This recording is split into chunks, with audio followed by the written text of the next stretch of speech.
আমাদের দেশে ইমাম সাহেবদেরকে আপনারা কত পরামর্শ দেন, ইমাম সাহেবরা এটা বললেন ওটা বললেন, মোবাইল বাজে কেন ইমাম সাহেব আপনি বলে দিবেন না? এটা ইমাম সাহেবের দায়িত্ব। এমন কি ইমাম সাহেবের দায়িত্ব এখন এটাও হয়েছে, যাদের টাকনুর নিচে প্যান্ট পায়জামা লুঙ্গি আছে মেহেরবানি করে উপরের দিকে উঠাবেন, এটা ইমাম সাহেবের দায়িত্ব। আপনার কোমর থেকে পায়জামা ছুটে যাইতেছে, এটা টাইনা পরায় দেওয়ার দায়িত্ব কি ইমাম সাহেবের? কি আশ্চর্য কথা! জিন্সের প্যান্ট যে পরে ও কি নামাজ পড়তে যায়? ও বসতে পারে না, উঠতে পারে না, এরকম একটা প্যান্ট পরেন আপনারা। জিজ্ঞাসা করলে নামাজ পড়ছেন? না হুজুর পড়তে পারিনি। কে কিসের জন্য? কয় যে হুজুর জিন্সের প্যান্ট তো পোশাকটা ভালো না। শুধু জিন্সের প্যান্টের কারণে জীবনের হাজার হাজার ওয়াক্ত নামাজ আপনার জীবন থেকে ছুটে গেছে। ঠিকটা আর একটু আস্তে কর। আল্লাহ নবী বলেন এমন সময় আসবে কিয়ামতের আগে দেখবা হাত্তা তুত্তাখাদাল মাসাজিদু তুরুকা, মসজিদের সামনে রাস্তা হবে, মুসলমানের ছেলে রাস্তা দিয়ে চলে যাবে, মাগার নামাজের জন্য মুসলমানের ছেলে মসজিদে প্রবেশ করবে না। কি ঠিক? কেমন কেমন কয়জন? এটা কয়জনের সংখ্যা কম? 70% যদি আপনি বানাতে পারেন, 30% লোক যদি আমাদের দেশে নামাজি হইতো তাহলে তো বাকিগুলো এমনি ঠিক হয়ে যেত। ফজরের নামাজের সময় এখনো মুসল্লির সংখ্যা কয়জন? মাশাআল্লাহ, এই এলাকায় যারা ভালো আছেন ওনারা কইছে 10 জন 20 জন। 20 জন লোক যদি মোটামুটি ফজরের নামাজটা পড়ে তাহলে তো ভালোই তো লাগে। কি কর? ভালো লাগে না? এই 20 জন লোকের জন্য ফজরের পর থেকে আল্লাহ বরকত দেন, তাহলে আল্লাহর কসম এই জমিনের বরকত শেষ হয়ে যেত, জমিনের বরকত উঠে যেত। আপনি কইবেন হুজুর তাইলে যে জায়গায় মুসলমান নাই একটু গিয়ে দেখেন, ওই জায়গাতে যারা ইসলাম মানে তারা এমন ইসলাম মানে আল্লাহর নামে যেটা জবাই হয় নাই 1 কোটি টাকা দিলেও সে খায় না। জোরে কোন আল্লাহু আকবার। ওই যে অল্প কয়েকজনের জন্য আল্লাহ পাক জমিনে রিজিক দেন। হাদিসের ভিতরে আসছে লাউ কানাতিদ দুনিয়া তা'দিলু ইনদাল্লাহি জানাহা বাউদাতিন মা সাকা কাফিরাত শুরবাতু মিন মা। এই দুনিয়ার দাম যদি আল্লাহর কাছে একটা সামান্য মাছির সামান্য ডানা পরিমাণ দাম থাকতো, কোন একজন কাফেরকে 1 ডোক পানি আল্লাহ খেতে দিতেন না, একজন কাফের আল্লাহ খাওয়াতেন না। শুধুমাত্র কেবলমাত্র ইমানদার মুমিনদের জন্য, আল্লাহর গোলামদের জন্য 1 জন 2 জন 3 জন 4 জন 10 জন 20 জন নামাজির জন্য এই জমিনটাকে বারবার যিনি বিপদ থেকে মুক্ত করেন তিনি কে? কয় নাম্বারে আছি? খেয়াল আছে? কত নাম্বার? 7 নাম্বারটা কি জানি? তাহলে টাকুর নিচে আজকে দেখে আর কাপড় পরবেন? এটা শুধু নামাজের সময় না, সব সময়। এই যে দেখেন, এই দেখেন, এটা হচ্ছে চাদর। এটা যদি কেউ টাকুর নিচে পরে গুনাহগার হবে না, কিন্তু এই যে জুব্বা সাথে হচ্ছে পায়জামা, এটা যদি আপনি পরেন হারাম হবে, হারাম হবে, হারাম হবে, কবিরা গুনাহ হবে। এখানে চাদর পরা কে আছেন? এই ধরেন রুমালটা যদি ওনার টাকুর নিচে চলে যায়, চাদরটা চলে যায়, কোনো অসুবিধা নেই। কিন্তু ওনার জুব্বাটা যদি টাকুর নিচে যায়, আল্লাহর আদালতে কবিরা গুনার শামিল হয়ে 24 ঘন্টা গুনাহ হবে। আজকে আমরা এমন মুসলমান হইলাম মহিলাদের দিকে তাকায় দেখবেন ওরা ঠিকই টাকলোর উপরে পড়ে। কই গেছে আমরা কোন শয়তানে এসে এমন চাবি দিছে, সব দিক উল্টায় দিছে। মেয়েরা এখন চুল ছোট ছোট করে কাটা শুরু করছে, ছেলেরা এখন চুল বড় রাখতেছে। বাপে জিজ্ঞাসা করলে কিরে তুই চুল এত বড় রাখলি কে? কয় সুন্নত সুন্নত বাবরি রাখছি। তো তোর ফরজের খবর কি? এরপরে প্রিয় ভাইয়েরা আমার, কত নাম্বার?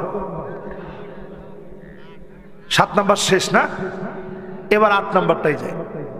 8 নাম্বারে প্রিয় ভাইয়েরা আমার, ওই নারীর দিকে আল্লাহ তাকাবেন না, কথা বলবেন না, দয়া দেখাবেন না, যেই নারী প্রতিনিয়ত স্বামীর উপরে রাগান্বিত থাকে, স্বামীর উপরে রাগান্বিত হয়ে থাকে, স্বামীরে কষ্ট দিয়ে কথা বলে, এমন স্বামীর দিকে আল্লাহ রাব্বুল আলামিন, ওই স্বামীর দিকে যে স্ত্রী সারাদিন কষ্ট করার পরেও স্ত্রী কখনো খুশি হয় না, এমন স্ত্রীর দিকে যিনি তাকাবেন না, কথা বলবেন না, দয়া দেখাবেন না, তিনি কে?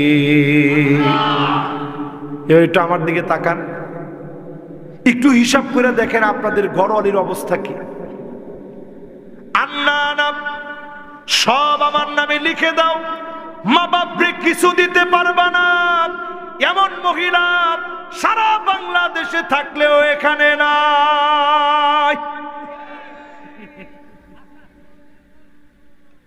এই এলাকায় থাকলেও মাহফিল যে মহিলারা শুনতেছে এদের মধ্যে অন্তত এরকম মহিলা নাই।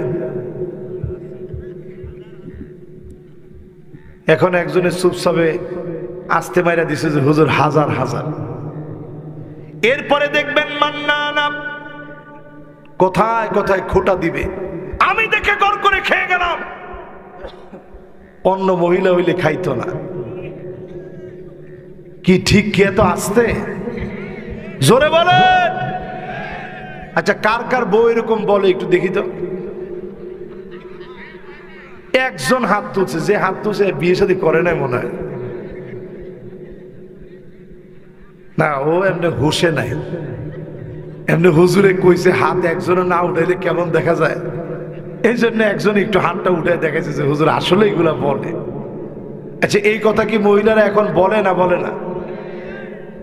এরপরে দেখবেন হান্নানা সারাদিন আপনি কষ্ট করে আসছেন, আয়সা আপনি সুন্দর করে বলছেন বাবুর আম্মু 1 গ্লাস পানি দিও। আপনার এই কথাটারে 3টা ডিগবাজি দিয়া ভেঙায় বাবুর আম্মু পানি দিও, শখ আর পান না। সারাদিন কাজ করতে করতে আমার হুশ নাই, উনি আসছে পানি দিও। আপনি সাথে সাথে বলছেন না এটা এমনি দুষ্টামি করছে, আমার কোনো পানি পিপাসাই লাগে না। এরকম মহিলা এখন আছে না নাই? এরপরে দেখবেন কান্নানা, এটা কেমন মহিলা? আপনারে দেখলেই ওনার রাগ উঠে গেছে, সাং সাং সাং সাং শুরু করছে। বিছনায় গিয়া শুইছেন, উঠেন উঠেন। আপনি কেছেন কে কি করবা? কই যে বিছনাটা একটু গুছাইতে হবে। আপনি বললেন ঠিক আছে। সুবার মধ্যে গিয়ে বসছেন, উঠেন উঠেন। কি এটা একটু ঝাড়তে হবে। আপনি চিন্তা করলেন আল্লাহ আমি মনে হয় দুনিয়া থেকে গেলে গেই সবাই বাস। এরকম মহিলা এখন আসে না নাই? এরপরে দেখবেন হাত ডাকা, কিছু একটা কিনে এনে দিচ্ছেন, দেখো কি সুন্দর শাড়িটা তোমার জন্য আনছি।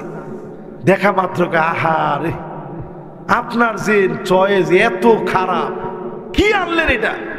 এই কালার কোনোদিন পরছি আমি? এই কালার তো মরে যাবে। আপনি চিন্তা করলেন আল্লাহ এর আগে মনে হয় আমি নিজেই মরে যাব। সোজা করার বুদ্ধি একটু পরে আসতেছে, সোজা করার বুদ্ধি আছে না?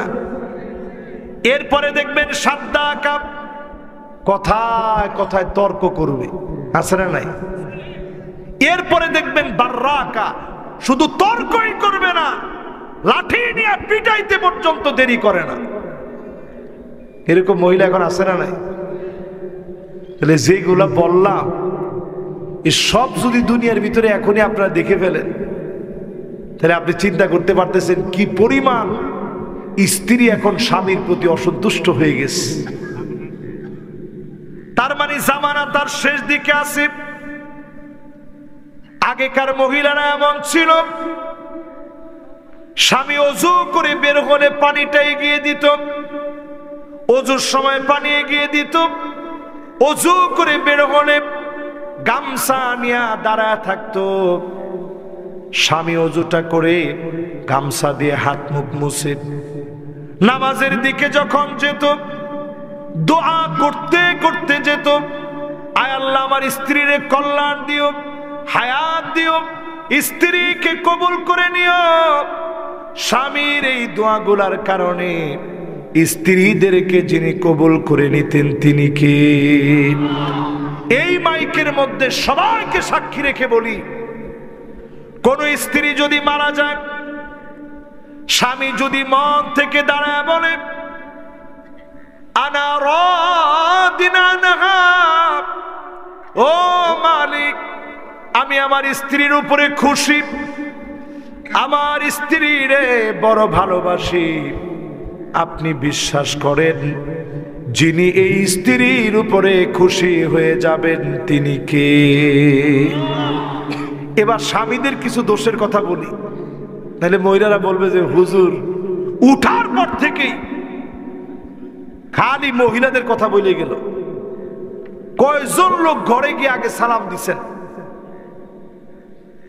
ঘরের মধ্যে যান কপালটা কুচকায়া আগে গিয়া ঘরে সালাম দিবেন। নবীজি নিজে সালাম দিতেন।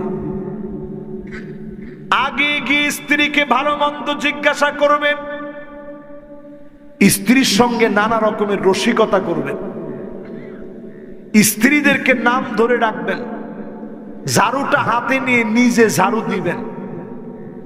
দিছেন জীবনে?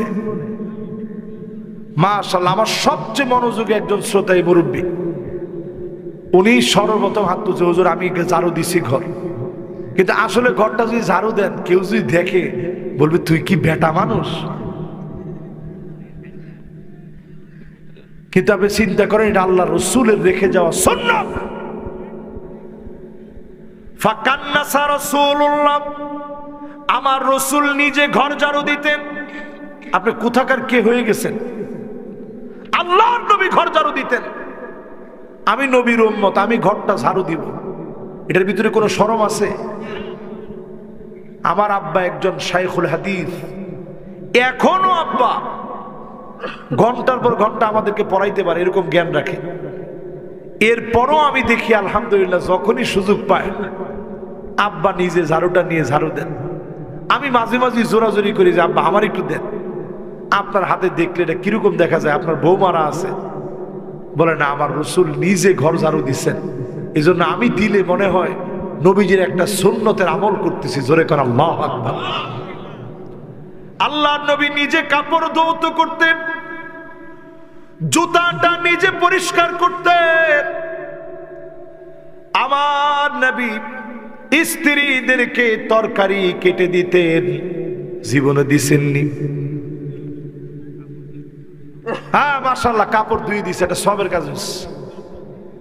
একটু তরকারি না কাইটা দিলেন, একটু পাশে বসে গল্প করলেন, আরে দেও আমি কাটি। এই কথাটা যদি আপনি বলেন, স্ত্রী মানুষের ছাও হইলে তার মনের ভিতরে একটু মায়া আসবে না যে আমার স্বামী কিরকম মানুষ? চিন্তা করেন, এত ব্যস্ততার পরেও আয়সা বলতে দেও আমি কাইটা দিই। আপনি দিবি স্ত্রী কাটতে, কিন্তু আপনি সহযোগিতা করলেন। রাত্রিবেলা একদিন মাছ নিয়ে আসছেন, এত বড় মাছ, আপনি কইলেন যে ঠিক আছে তোমার তো কষ্ট হচ্ছে, দেও আমি কাইটা দিই। কেমনে কাটতে হয় তুমি আমার একটু শিখায় দাও। স্ত্রী দেখবেন ওই বাপের মতো, বাপে আইনা বস্তাটা আপনার হাতে দেয় ঠিক, কিন্তু উপর দিক থেকে বাপ ধরে রাখে যাতে আপনি হাতে ব্যথা না পান। স্ত্রী আপনি দেখায় দিবে, নিজেই কাটবে, সঙ্গ দেওয়ার কারণে খুশি হয়ে যাবে, অন্যদিকে মহব্বত বেড়ে যাবে। যিনি আপনাদের ঘরকে সুখময় বানায় দিবেন তিনি কে? এগুলো তো মানেন না। চোখের ভিতরে যদি স্ত্রীর পানি দেখেন, নাটোরের লোক বলে একেবারে মারিয়ে ফেলবো, এরকম বলে কি না? কিছু হইলে তুই খালি কান্দস কি? এটা না বইলে আপনি যদি স্ত্রীর রসুলের সুন্নতটা মাইনা চোখের পানি সরায় দিয়া যদি বলেন কি কষ্ট তোমার, তোমার চোখে পানি দেখলে আমার সহ্য হয় না, তোমার কষ্ট আমারে বলো। আপনি দেখবেন মানুষের মতো মানুষ হলে স্ত্রীর কান্না থেমে যাবে, স্ত্রী আপনাকে মন থেকে ভালোবাসবে, পরকীয়ার বীজ বাষ্প বন্ধ হয়ে যাবে। ঘরে ঘরে পরকীয়া ছড়ায় গেছে, আজকে ঘরগুলা ভেঙে যাচ্ছে, ডিভোর্সের সংখ্যা বাড়ছে। এর কারণ হচ্ছে স্বামী স্ত্রী দুইজনই এখন মোবাইল নিয়ে ব্যস্ত, ঠিক কিনা কন? এই জন্য সব বাদ দিয়া মোবাইল চালান, চালাইতে তো হয়, একটু নিয়ন্ত্রণ করে চালান। স্ত্রীদেরকে আপনি ফেসবুক খুলে দিছেন, হোয়াটসঅ্যাপ, ইমো, বুটিম, ভাইবার সব আছে, তো পরকীয়া করবে না? করবে কি? স্ত্রীরে বলবেন একটা চলবে আমার মোবাইলে, একটা চলবে তোমার মোবাইলে। আমরা যেরকম সব জায়গায় একত্রে থাকি, কম্বল হইলে একটা হইলে যথেষ্ট, মোবাইলের অ্যাকাউন্ট দুইটা লাগবে কেন? ফেসবুকের অ্যাকাউন্ট একটা চলবে, মেসেঞ্জার একটা চলবে। এরকম হিম্মতলা পুরুষ যদি আপনি হইতে পারেন, আপনার স্ত্রী রাবেয়া বসরি হয়ে যাবে, ঠিক কিনা কন? এটাতে সবাই ঠিক কয় না, জোরে কন।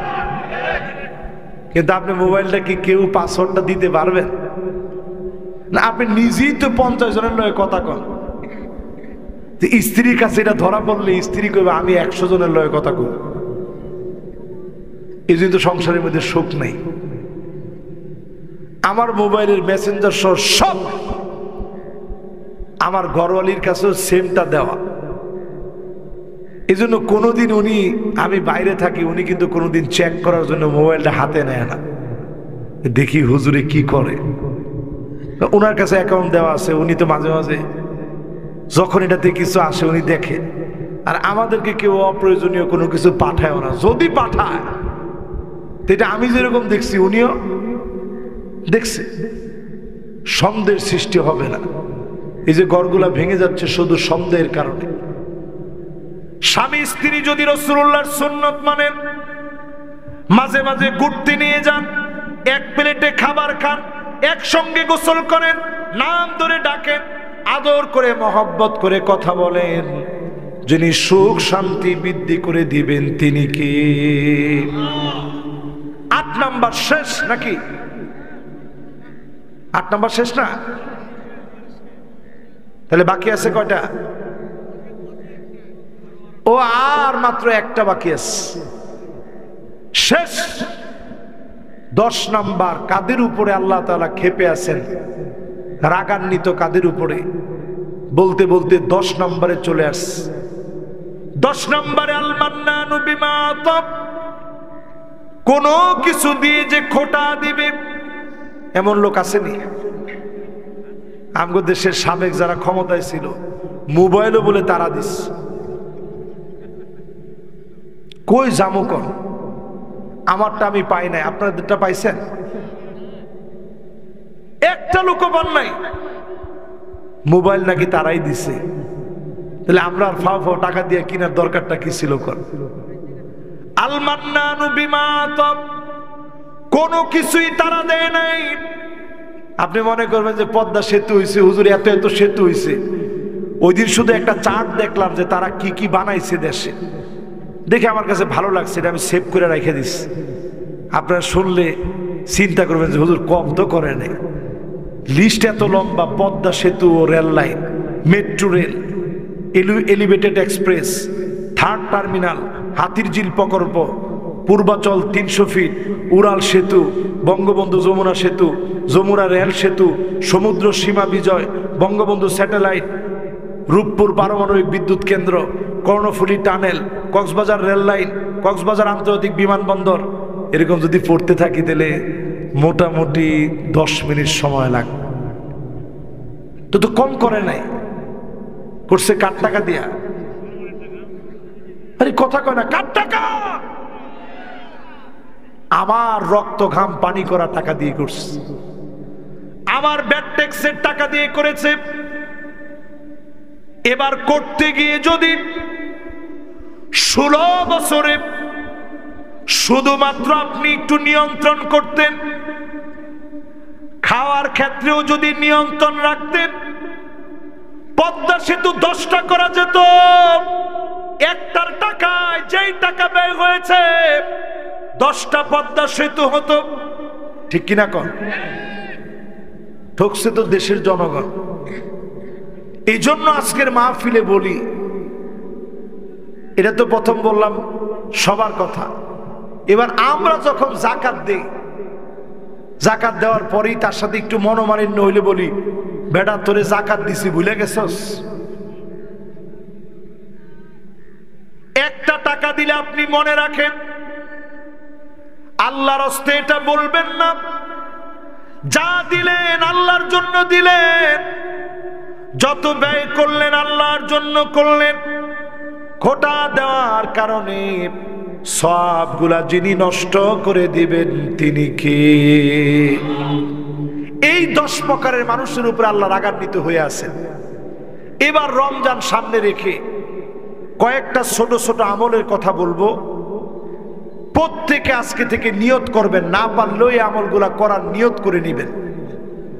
যদি আপনি করতে নাও পারেন, হায়াত যদি ফুরায় যায়, কাতাবাল্লাহু লাহু হাসানাতান কামিলা, পূর্ণভাবে ভালোভাবে পুরাপুরি করলে যেই পরিমাণ সওয়াব হতো, শুধুমাত্র নিয়ত করার কারণে সম পরিমাণ সওয়াব যিনি বান্দার আমল নামায় দিয়ে দিবেন তিনি কে?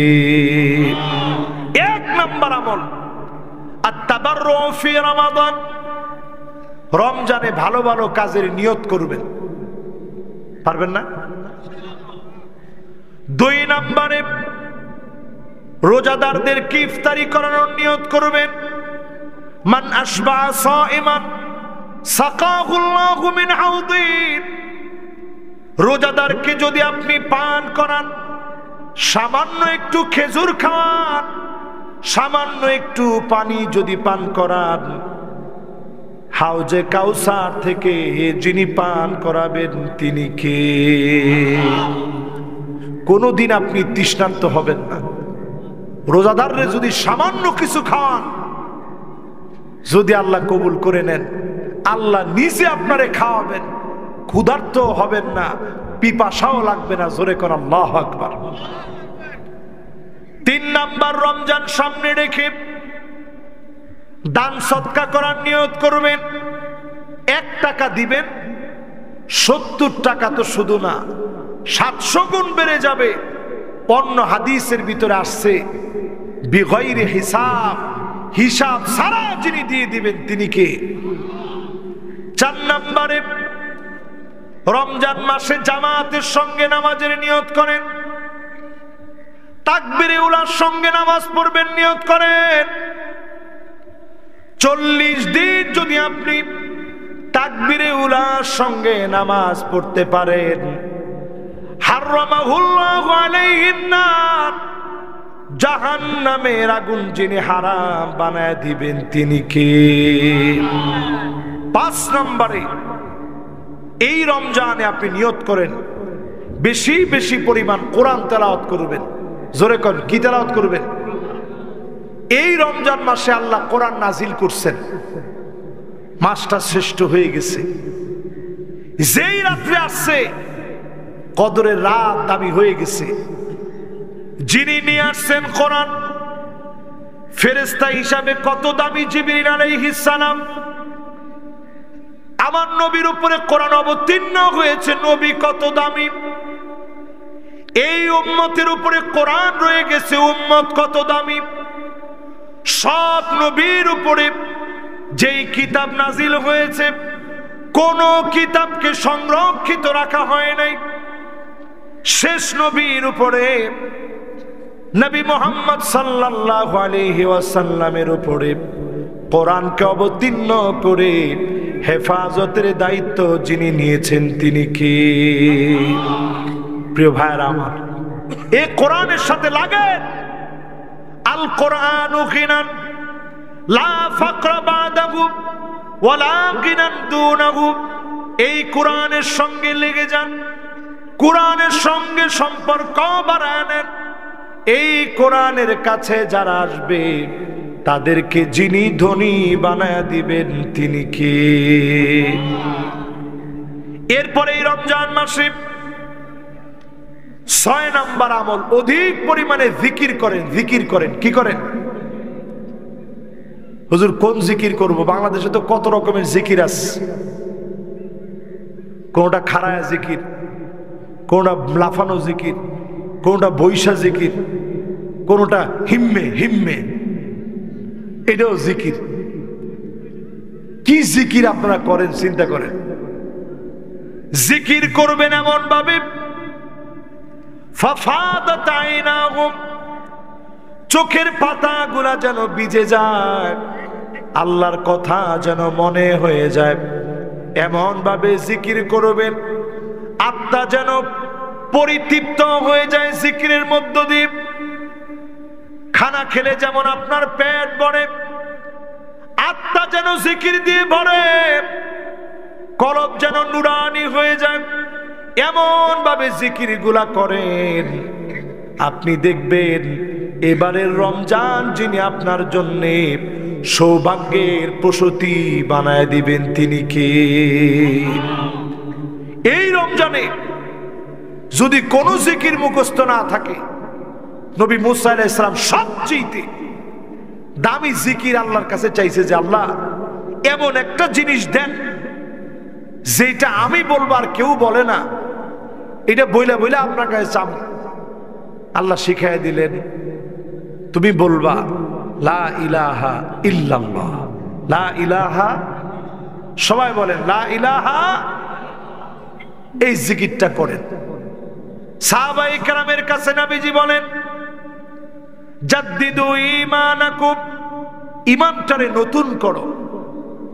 সাহাবীরা কয় নবী ঈমানটা আবার নতুন করব কেমনে? নবীজি বলেন কাসসিরু যিকরা লা ইলাহা ইল্লাল্লাহ, অধিক পরিমাণ লা ইলাহা ইল্লাল্লাহ পড়ো। ঈমানটাকে যিনি নতুন নবায়ন করে দিবেন তিনি কে? যতজন আমার সামনে আছেন রমজান মাসে লা হাওলা ওয়ালা কুওয়াতা ইল্লা বিল্লাহ পড়েন। রমজান মাসে দরুদ শরীফ পড়েন বেশি বেশি। ফজরের পরে সুবহানাল্লাহি ওয়া বিহামদিহি আদাদা খালকিহি ওয়া রিদা নাফসিহি ওয়া জিনাতা আরশিহি ওয়া মিদাদা কালিমাতিহি পড়ার চেষ্টা করেন। মাগরিবের নামাজের পরেও সেমটা পড়েন। ফজরের পরে আল্লাহুম্মা ইন্নী আলা যিকরিকা ওয়া শুকরিকা ওয়া হুসনি ইবাদাতিক পড়েন। মাগরিবের পরে পড়েন। ফজরের নামাজের পরে আল্লাহুম্মা লা মানিআ লিমা আতাইত ওয়া লা মুতিয়া লিমা মানাআত ওয়া লা ইয়ানফাউ যাল জাদ্দি মিনকাল জাদ পড়ার চেষ্টা করেন। এই আমলগুলা রমজান মাসে বেশি বেশি করার চেষ্টা করেন। মাসনুন দোয়াগুলা মুখস্থ করেন। কোরআন যারা পড়তে পারেন নাই শিখেন। এরপর রমজান মাসের 7 নম্বরের বিশেষ একটা আমল, অধিক পরিমাণ দোয়া করা। সাহাবায়ে কেরাম 6 মাস দোয়া করতেন। কয় মাস? রমজান পেয়ে গেছে তখন থেকে খালি দোয়া করতেন। আইয়াতাকাব্বালাহু মিন রমাদান, রমজানে যা দোয়া করেছে আল্লাহ কবুল করে নিন। এই জন্য রমজানে অধিক পরিমাণ দোয়া করেন। 8 নম্বর কাজ, অভাবী যারা যাকাতের উপযোগী তাদেরকে রমজান মাসে যাকাত দিবেন। 9 নম্বর কাজ, রমজান মাসে পিতা মাতার সাথে যারা বেয়াদবি করে ফেলছেন, পিতা মাতা হায়াতে আছে, মাফ চেয়ে নিবেন।